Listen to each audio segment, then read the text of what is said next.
دیکھا. صلح حدیبیہ کے موقع پر پانی نہیں تھا. کہا کچھ پانی ہے, کہا ایک پیالہ کسی کے پاس پانی کا لے کے آؤ. اس پیالے میں حضور صلی اللہ علیہ وسلم نے ہاتھ رکھا. حضرت جابر بن عبداللہ کے الفاظ سنیے گا. حضرت جابر بن عبداللہ کہتے ہیں میں نے دیکھا کہ حضور علیہ السلام کی انگلیوں کی گہائیوں میں سے یہ جو ہے نا, میں نے دیکھا کہ اس میں سے پانی نکل رہا ہے. ہم نے پانی پیا, برتن بھرے, جانوروں نے پانی پیا, پیالے کا پانی اتنا ہی تھا. پیالے کا پانی اتنا ہی تھا. جب حضرت جابر بھی حدیث بیان کر رہے تھے نا, تو کسی نے پوچھ لیا جابر آپ کتنے لوگ تھے,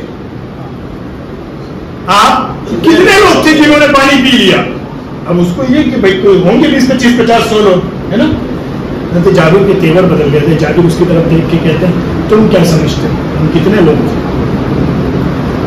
کہا کتنے تھے, کہا ہم 1400 لوگ تھے, 1400 لوگ تھے, سب نے پانی پیا ہے. اور رہا 13 سوال, صحابی رسول کہتے ہیں رہا 13 سوال. تو سن میرا یقین یہ ہے, صحابی کہتے ہیں میرا یقین یہ ہے, اس دن ہم لاکھ بھی ہوتے تو لاکھوں کو